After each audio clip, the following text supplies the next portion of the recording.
Welcome to the Piston Fanatic. I'm your host, Dave Dalton, and I'm excited to share my passion and perspective of our Detroit Pistons as we go on this fantastic voyage together. I've been a diehard Piston fan since the days of Dave Bing and Bob Lanier. I've also been the varsity basketball coach of a very successful program in northern Michigan. Well, thank you very much for listening. Please subscribe and like. Our Pistons won tonight, 129 to 117 in Washington over the Wizards, snapping our 7-game losing streak. So nice win for the guys today, and playing without Cade and Bojan, and we were without Livers and Bagley. So nice win. And obviously Washington, they're 7-32, but we're only 4-36. So it's still a big win, and to win on the road. First time we've won in Washington since 2014. So we have a homestand coming up, 6 games in a row at home. That's the good news. The bad news is we play the Bucks on Saturday. We play the Bucks on Monday, back-to-back against the Bucks. Not back-to-back games, but Saturday and Monday against Milwaukee, one of the best teams in the league. Then on Wednesday, we get to play the Hornets, who LaMelo's back now, so he'll be playing. But at least we have them at home, and they have some ups and downs. And then we get to play the Wizards again on Saturday, and so it's a good chance we could win that game. And it looks, and then on Sunday we play Oklahoma City. Unfortunately, we play Oklahoma City. We play the Wizards on Saturday, then Oklahoma City on Sunday. So that'll be a back-to-back. But some tough games, against the Bucks twice and against Oklahoma City. Those are some of the top teams in the NBA. But we're gonna see what happens. And I thought we were going to have a good shot at winning a bunch of games in January, and we, including the game that we won against Toronto. It was the 30th of December. I looked at that stretch and thought there was some good possibilities if we got everybody back and healthy, and then Cade and Bojan got hurt. But we'll see what happens going forward. But the big thing I want to talk about is Ivey, Duren, Ausar, and Stu, and then hopefully Cade. That is what matters. And tonight they showed up, and Duren, big game, 8 for 8, 19 rebounds, and 20 points. So that's, he's 20. It's, how many teams have a 20-year-old that can do that? And so that's what we have going for us. Ivey had 24 points and, 7 rebounds and 6 assists. So good game for him. We'll go through more of his stats. He did have too many turnovers, but 3 block shots, and he's just a young guy. And then we have Ausar. They finally set him free. They let him play 27 minutes tonight, and Monty said it was Ausar being Ausar. Well, the good thing was it was not Monty being Monty, because then he wouldn't have played 27 minutes. So hopefully we can see more of him going forward. And Stu had a good game. He had 16 points. So, 6 rebounds and 4 assists and 2 blocks. And so those are the guys that matter. Those guys having games like this and getting to play minutes and getting better is exciting. Not every team has that. Of course, we do have to fill out the rest of our roster. We have a long ways to go, but we have the trade deadline is heating up. So we're going to talk about that. But first, I want to talk a little bit about Brian Windhorst and Tim Bontemps, and they have this podcast called the Hoop Collective Podcast, and it's a really good one. And they're really informed. They watch games all the time, and they've been around the NBA a long time, and so they know a lot of ins and outs. But it was interesting that all these guys feel like just you, my listeners, and I feel the same way, and about how they've handled the Ivey situation. And they're, basically seeing how ridiculous it was, talking about Monty saying that they had an organizational meeting where the people told him that they should play Ivey at the point. And they said this is halfway through the season, and they were sure that he was told before now, but they think that Ivey's played point like 4% of the time of the minutes he's played. And especially with Cade out, he should play the point. But they're not the only ones. There's guys that I really respect, Sam Vecini for Game Theory podcast. You got to listen to that. They talk about the Pistons sometimes, and they think that it's egregious. That was the word that Brian Windhorst used about how Monty's handled the Jaden Ivey situation and not playing him at point. Keith Smith, that works for the NBA front office show, he's said the same thing. So all these guys who are so knowledgeable and smart and follow the league closely, they all agree with us. and that it was ridiculous the way that he's been handled.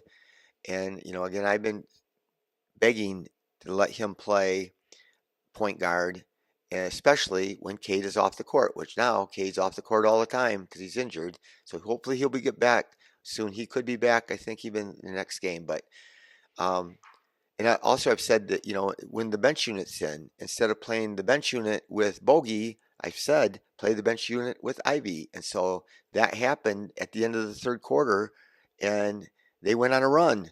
Surprise. So there's some things, hopefully, that again, they've kind of mocked Monty for his, coaching malpractice of not using those guys and not playing Ausar. They've criticized that, and he gets to play tonight. And Monty says, "Well, yeah, we'll use it. We're trying to use him in the pick and roll more." And you said that like 2 or 3 weeks ago, and then you tried it for a couple times, and then you didn't use it again. Of course, you didn't even play him. So I'm thrilled that he got to play 27 minutes, and he was incredible. Monty also said that he liked the way he attacked space. So this is what I've been talking to you about. I've been saying that just don't shoot the three. You have to get better at shooting the three. When you're scrimmaging in practice, shoot the three. Work on it every day. Again, I want to reiterate, his left hand is too far behind the back of the ball, so it's going to be hard for him to ever get a consistent shot unless he retools his shot. But it still was a great thing to see him out there, and he was magnificent tonight. So we got that trade, and the trade's been completed, and like we talked about, I had a podcast prior explaining about the trade, and it was really all this trade was about was us giving them 2 second-round picks basically for expiring contracts, so we could get rid of 1 year of $12 million for Bagley. And so we did that, but the big thing is that all the reports are there's more moves coming, and that was just the start of the moves and trying to get everything in place so that we can make more trades. And so we'll see, but things should be heating up. Like January 15th, there's a list of players who, some of them are guys that are really apt to be traded that became eligible, because if you sign a free agent contract after a certain date, then a lot of players were eligible December 15th, but January 15th was another one of the magic cutoffs where now pretty much every player is eligible to be traded. And so a lot of people think that things should start picking up in the trade market. And we're excited. We're hoping that there's some good moves are made, and it remains to be seen. Like I always say, it takes two teams, and it's got to take some teams to want to give us something that they have that we want, and that we have something that they want, and that's not always easy. The other big thing is all these teams wait, and I've talked about this in other podcasts, but these teams, everybody wants to wait almost until the deadline because they don't want to miss out on what if we got a better offer. And there is something to be said for teams make moves out of desperation. And we've talked about that in my last episode about how many teams are desperate right now, and they're going to make trades. It seems like they have to. The Lakers and the Warriors and a lot of these teams, and even the Hawks, are wanting to make trades because they're desperate because their team's doing so poorly that they're going to want to. So there should be teams that are going to be active, and hopefully we make the right trades. And hopefully we created all this $60 million in cap space. And I've said before that cap space is not just to sign free agents, and it can be used to sign free agents, but we're going to have over enough to sign two big time players, which we're not apt to get, but it does give us flexibility. And I know Piston fans hate that word because they've been hearing it, and we haven't made moves we want moves that help us win, not just make us flexible. And so we'll see what happens, but the big key is still not to make a move out of desperation, and not to make the wrong move, and not to sign somebody like, who knows, Zach LaVine. And a lot of you want Zach LaVine, so we get Zach LaVine and we pay him $140 million and $40 million a year, and to make us win a couple games, that's not what I'm for. So we'll just have to wait and see what happens. I think things are going to start picking up here real soon. but still, most people wait until the deadline. And again, it doesn't make sense, especially if you're a team that's wanting to make it into the playoffs or improve your position. Why would you wait until for 2 more weeks? Make the offer, try to do the trade that you want. So anyway, we're going to go over tonight's game, and it was the Alex Burks show. I should have led with that.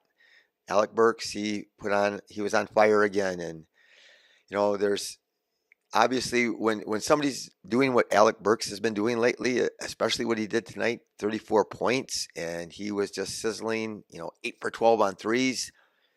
You're not wanting to trade that guy, but at the same time, I always say buy low, sell high. That's on the stock market, and that's when you're doing trades, and his market value couldn't be any higher, and I don't want us to trade him for a second round pick, just one second round pick. I want us to get something of value, a young player that we can develop that's younger, or draft pick that's better, or even package him with somebody and get a first round pick.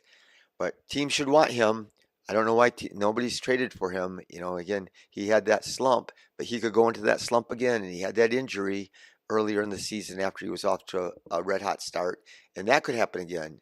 It's just more injuries happen after you're 32 years old, and your trade value goes down. I mean, there was a point I thought he had no trade value, and now I would think it would be really high because he's been on fire for a couple weeks now at least. So Kevin Knox, and I mentioned last episode that I don't think Knox is a long-term rotation player necessarily, but he would be good to have on a roster, and I would try to get him signed to a contract so he would be on our bench, but not to be a player that we play 33 minutes like we did tonight.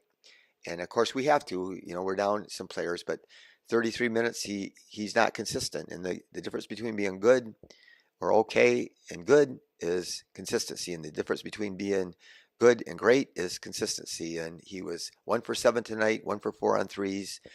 So he's not always. He scored 5 points. He was +7. So, and he only had 1 assist.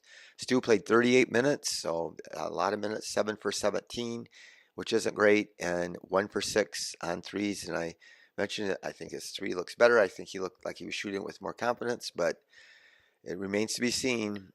The big if we sign him to that big contract, if he shoots the 3, it'll be worth it, but he's still got to prove that. But he did have 6 offensive rebounds. He got 2 in a row where he got the offensive rebound, stuck it back in, and won. And so those were big momentum changers. So he had 4 offensive rebounds, 6 rebounds total, 4 assists, which is great. 2 blocks. He doesn't usually block shots, but he got 2 blocks tonight, which is good. But the 3 turnovers is not good when he doesn't handle the ball that much. Again, I talk about that with him and Duren all the time, that they get assists. I'm thrilled with it. They have potential to be passers, but we're better off them not passing if they're going to turn it over. That high of a, if you get 4 assists and 3 turnovers, that's not a good assist to turnover ratio. So he had 16 points though. He was +19, and I think that it was the highest on the team. So good job, Stu. Duren, the man-child.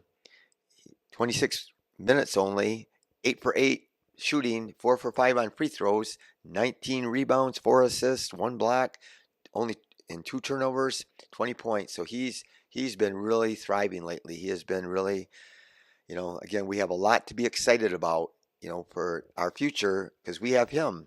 That's huge, and that's huge. And even if we lose these games, if he keeps on improving and developing and playing like this, it's fun to watch. And it's exciting, and it's, great for our future. Jaden Ivey, 32 minutes, 9 for 18. That's 50%.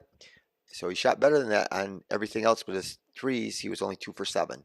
So, I always say if you're 3 for 7, you're really good. If you're 2 for 7, you're not a good 3-point shooter. That's just one shot difference. But he's still struggling from the free throw line, which, again, his follow through is not right. He needs to fix it. He was only 4 for 7 on free throws, but 7 rebounds again, for this little guy, and 6 assists, 3 blocks, and he's been blocking shots for quite a while. He's been getting offensive rebounds and block shots for a few weeks now, and he's just a freak athlete. and 5 turnovers, 24 points, plus 3.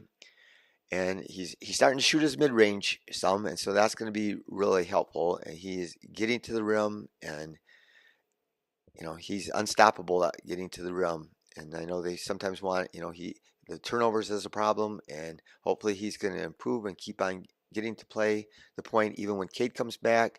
And again, I don't want him playing point even half the time, but I want him playing point when Cade's off the court and part of the time when Cade's on the court. I think that will help Cade and even create some shots for Cade, because he is, he can create, he causes people to have to collapse on him, and then that creates shots for other people.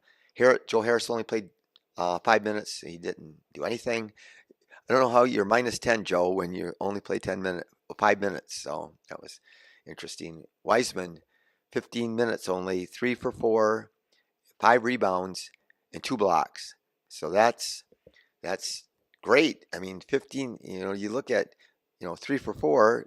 75% he shot, 5 rebounds in only 15 minutes, and 2 blocks in only 15 minutes. So that's big time production for a small quantity of minutes. So if he can give us that, we'll take it every day. Burks played only 29 minutes and had 34 points. So he was obviously the difference in the game. 11 for 17, 8 for 12 on threes. And he was 4 for 4 from the line. 2 rebounds, 2 assists, only 1 turnover, plus 18. So he was just below Stu. Sasser, 11 minutes. I'd like to see him play just a little bit more. And he was 3 for 7, 2 rebounds, 4 assists, 2 blocks. 2 blocks for he's the littlest guy on the court. And he had 1 turnover. So he had a nice little game for only that few minutes. I think I jumped over Killian. Killian had played 24 minutes, 2 for 4, and 0 for 1 on threes, 2 for 3 on free throws.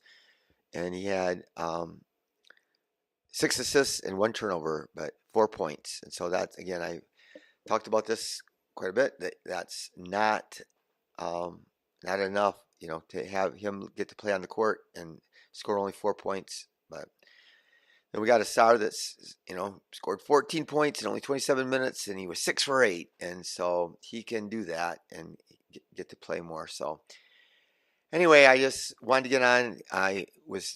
This is coming on a little bit late because I went down and watched my granddaughter play. She played at Saginaw Valley. Her high school team did, in the Martin Luther King shootout.